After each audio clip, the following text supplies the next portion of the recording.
Hi everyone, it's Taylor and welcome to my Little Creative Life. In today's video, I wanted to do the first garden tour of 2021. And even though it's January and the garden is kind of sleeping and a bit soggy, I thought that now would be as good a time as any to start recording the garden monthly. One of my goals for the new year is to increase my homesteading efforts, since it looks like it's gonna be another year, staying pretty close to home. So I've been building this rock wall up next to the horseshoe beds, and I want to establish perennials in here. There's wisteria growing along the fence line normally, but it's died back for the season, and there's some sugar magnolia tendril peas working their way up the trellis, and the wisteria vines provide a trellis for the peas, and they look so cool with their tendrils. And I also have a nice bushel of parsley looking very healthy, oregano starting to get established. Things are really covered up with leaf mulch right now, which is amazing, but the plants are, it's the middle of winter, so they are struggling a little bit. I love all of this leaf mulch, even though it does kind of look a little bit messy. It's gold for the garden. I have it surrounding all of these herbs over here, and just prepping these beds for the upcoming season. That's my goal, is to replace this fence line. Oh God, don't look at it.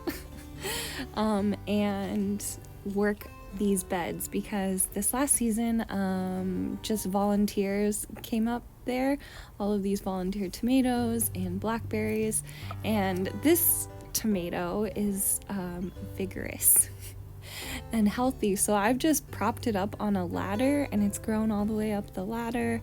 I'm just experimenting, seeing where it goes. I did harvest all of kind of the green tomatoes before this video, just because we were gonna have a rain the night before I filmed this, so instead of letting the tomatoes crack and split from rainwater, I just harvested them. And this is an ugly cage that we use to brood our chickens, our chicks, and it's just there to protect those little seedlings against that terrorist.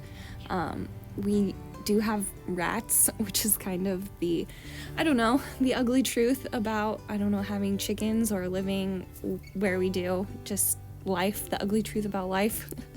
So I think the dog is after the rats, and the chickens just like to go into the garden beds and scratch it up. So I guess I play favorites there. Somebody called me out. But the chickens are very destructive, so I only let one out at a time. Or else they will dig up all of that new grass we're trying to establish by the coop, and it's already struggling because we have this huge oak tree in the backyard, and it dropped so many leaves. Oak leaves are great mulch, but it was causing a lot of shade, and it pretty much drowned out all of the seedlings or everything in the garden. It was just a thick layer of oak leaves. So I have these ugly milk crates protecting all my seedlings, but ta-da! I cleaned up the garden for you.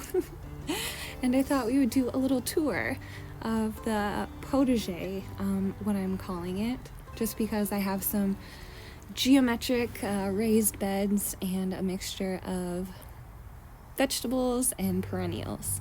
Like these tomatoes, I'm trying to perennialize my tomatoes, which is possible here in my zone 9B. I'm not sure what those beans are doing in the middle of January, but they're popping up. There's also some peas that I think will do really well. Being able to trellis along the fence line, we just have that wire fence there to keep out the chickens. This is an established rosemary. It's a few years old and I love it. It's one of my favorites. And you can see that it's just covered in oak leaves. All of my little seedlings are, really struggling. My goal from summer was putting in new irrigation and putting in new paver pathways. So that's made it really awesome. I love it. It's not as muddy around the beds. And for this bed, I just have little lettuce babies and onion transplants. I start all of these things from seed, so I feel like everything takes forever to grow. Especially in the middle of winter when we're not getting as much sunlight. You can see this bed is already in the shade. But growing from seed is really rewarding because it's cost effective, and it's rewarding to see the full life cycle of the plant. I enjoy it. So yeah, these tomatoes are an experiment. I went through and pretty ruthlessly pruned. You can see my pile there. Honey's guarding it. Tomato clippings, prunings, and tried to get like a single stalk, single stem, and prune away any leaves that were wet or yellowing, dead. Perennializing tomatoes is something I'm excited to try here in Zone 9B.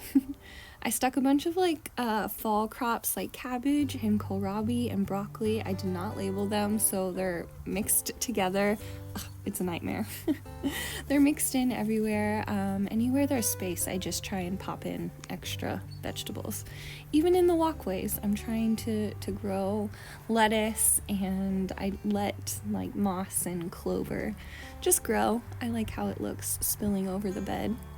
In this middle bed, there's a sideways sunflower volunteer. I just kind of tucked it in here. It was growing in the pathway, so I stuck it in the bed and it grew sideways.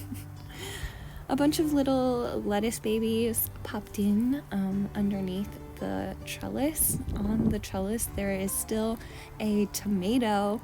I feel so fortunate to have tomatoes in winter. I mean, wouldn't really consider California winters very harsh. I would consider them pretty mild. So being able to perennialize tomatoes and peppers, maybe eggplant, I'm gonna try. We'll see how it goes.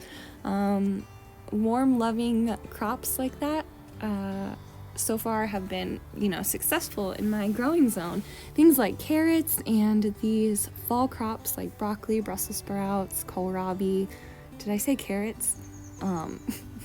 Those are the things that I'm struggling with. In this little herb bed up front, I have some chives that I started from seed this last spring, and some oregano. This is 2 different types of oregano, and it is just taking over. I've split off some of it and trying to get it established in other parts of the garden. I would just love to have perennial herbs everywhere. I have these, they're not aesthetically pleasing, but they kind of work to protect my little seedlings. I think those are just some little kale babies. And here is the mother thyme plant. This is a few years old. It's pretty established. It's got this beautiful bright green growth on it, which is so beautiful, peeking out under all of those oak leaves. It's spilling over, and I've split it off a few times, and I'm trying to get it, established in other areas of the garden. Along the fence line, I have more tomatoes. All the tomatoes. Lots of these like little tomatoes are just suckers that I pulled off late in summer and rooted them and stuck them in the ground, and now I've got tomatoes in January, and I'm already thinking about my seeds for next season. The beds along the shed are kind of sad right now. They're not getting a lot of sunlight, so there's not much growing over there. This next bed has more tomatoes. These are hanging in there from the summer. This first one looks kind of sad, but it's still got flowers on it and they're still fruiting. Like I said, I went through and harvested a lot of the tomatoes before this video so that they didn't split.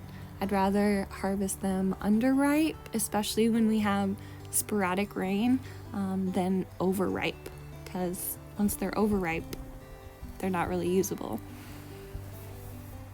But today was a gorgeous day, so the garden really enjoys the rain. I can't really say if the eggplants love it, and I don't think the peppers are getting enough sunlight, especially under this bed. But I'm hoping to perennialize them, which I think is possible. I've had a pepper tree before, and I wish I would have kept it. In this bed, I'm trying to grow a few little fall crop things, but we'll see if we get enough time before winter is over. I'm really just trying to get these plants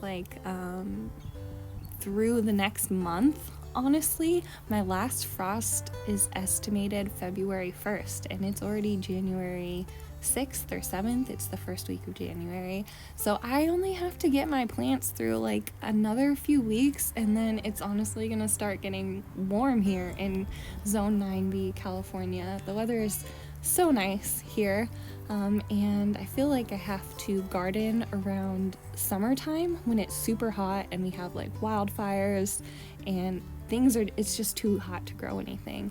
I feel like I have to garden around that season instead of gardening around a frost. I don't even know if we've had a hard frost yet this season. Maybe in this potager garden here on the north side, because my basil and beans just blah. They didn't survive. But on the south side, on the more sunny side of the garden, I still have basil. So I'm not sure if we've even will get a frost. Fingers crossed, we'll see. But if we do, there's only 3 more weeks in my estimated frost zone. This back bed is kind of sad. There's just lots of little babies in there, kale, brassica, and then along the back there's a bunch of peas that I'm hoping will grow up along the fence line. I even have a compost tomato and some painted rocks. Another raised bed with a trellis. In front of it, I have a little planter with some kale babies and another black cherry tomato, and this thing is a beast. It's been in the ground since probably February, almost a year now. That's insane, and I keep pruning it back and it just keeps growing. This Tithonia is looking a bit sad, but it's still blooming, and it's all grown in wild with this tomato it's a Jumanji tomato, but the black cherry little tomatoes are so delicious, so I can't pull it. It's so good, and it's still producing, so I am just really happy with the garden in January. It brings me, joy still in the winter, and I say winter, California winter. This next bed has a bunch of volunteer tomatoes and tomato suckers. There's also another mint plant. You can never have too much mint. I love to just go into the garden and prune it a little bit. It loves to be pruned. It will grow back even healthier, even fuller. So I'll just walk through the garden and pull off a sprig of mint and add it to some tea or add it to my water. I love it. You can never have too much mint. After this video, I will probably go through and harvest as much as I can and dry it out in my herb drying rack. Like I said, these are volunteer tomatoes or little sucker tomatoes that I established pretty late in the season. This little Roma is growing up an okra stalk. The okra is done for the season. Thank goodness, it was not my favorite vegetable. But I kept the stalk in the ground and I'm just using it as a tomato stake. I've got some little brassicas. I don't know, those are the ones I didn't label, so I'm not sure what they are. They're tucked in back there. Wherever I have space, I just try and stick in vegetables.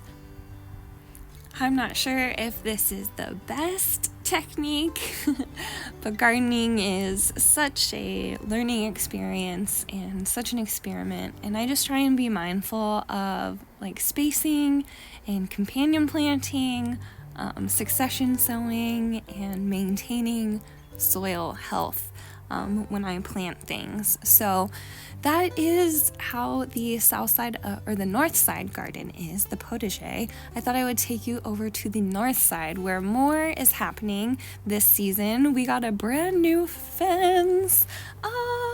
All the fruit trees are kind of died back, so you can really see the fence now.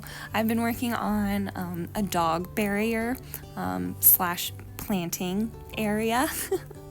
I have these like cinder block bricks, which look kind of industrial, but hey, you can plant in them. And this is like my garbage garden area, seed starting station. So I have little baby peas and some oregano just kind of tucked into these cinder blocks. I set up a wire trellis so that there's something for them to grow onto. There's also trumpet vine planted here, which is died back for the season, and we had to cut it back when we put in the fence. So that will be able to grow up the wire trellising also. This is my seed starting station that just has a bunch of like recycled containers that I use to start my seeds. I'm trying to establish a bunch of little mint plants so I can put them everywhere. And lots of like greens and lettuce right now. I have an old fish tank that I just put on its side and use that as a seed starting little greenhouse. Honey is my supervisor, and she makes sure that the squirrels don't get too close. So this is just kind of where I start all my seeds. It's kind of my garbage garden because I recycle a bunch of containers. But it's a nice sunny spot next to the shed, which has my seed storage. I also set up a grow light seed starting shelf, which I'm very excited about. So it's just a perfect little garbage garden over here. Potting shed, she shed. I put some pretty plants here on a shelf just because this is the only spot we're really getting sunlight now in the winter, and so all of my little greens are loving it. Have a bunch of little lettuce greens and herbs started in these coffee containers and milk jugs that I just recycle. Anything can be a planter. Maybe that's just the crazy plant lady in me talking, but hey. I also stuck some lettuce greens in those little hanging planters. Hopefully some beans or peas will grow up that wrought iron fence line. In this raised bed, there's a trellis. It's kind of wonky, it needs to be straightened, but I threw some containers over here. This is the basil that's hanging in there in January. Oh my goodness. And another container of mint because you can never have too much mint. Along the backside, I planted some peas, and there's a sad volunteer tomato. But I thought the peas could trellis up along the front side and the back side of this bed, which is kind of cool that I placed it, I don't know, along the back so I can utilize that space. In this bed, it's so random. I have some kohlrabi, I believe, some carrots from last season I'm just letting go to seed, some tomatoes that I pruned pretty much to the ground, and this Thai basil, which I'm letting go to seed. And I just think it's still really kind of pretty with the purple color. I've already harvested more Thai basil seed than I will ever need, so it can come out, but I still think it's really pretty, and I love basil, especially with tomatoes, so those are just a good combo to have, I think. I'm really excited for these peas to start growing up the trellis. I think it'll be so beautiful. Along the house, I just have these citrus trees that are going to be planted soon. So excited. I was just waiting for the fence to be finished. That was kind of the big project in the yard this year. So now I can plant those citrus trees. They're just along this like south side of the house, so they stay really, really warm in winter. There's a volunteer tomato just kind of popped in there. It looks really healthy, which I'm really surprised about, which I'm happy about. I tucked some like onions and greens also along that bed, but nothing really does well there. It's an area I still have to work on. Inside of my she shed, I have a little ghetto seed starting shelf. I ordered some different lighting systems from Amazon. I had all of these like fixtures, so I got bulbs, and I also got like light bars. So I'm just gonna use this as a seed starting shelf right now. It's got a bunch of recycled little containers on there. Trying out a few different little things until my Haas Tool seed starting trays arrive. That is an upcoming video. But I just really kind of enjoy my she shed. I've got my extra canvases and all of my extra home decor. I hung curtains, and inside this like storage dresser, which I think was my childhood dresser, now it holds all of my seeds and extra craft supplies. So I tried to organize it between like cool and warm. I have lots of different lettuce seeds and sunflowers, an area for bulbs, and it's just like a fun little area to hang out. I even have a drawer for seed saving, so like bags and trays and mesh and nets, stuff for like processing seeds and processing dried herbs. So I'm just really enjoying my she shed lately. It's a fun little cozy place to hang out in winter. And even though it's still packed to the brim with clutter, it's a fun little shed. I'm liking how it's becoming more utilized with like the herb drying rack and now my seed starting shelf. So I hope you guys enjoyed hanging out, and I'll see you in the next one. Stay creative, guys. Bye!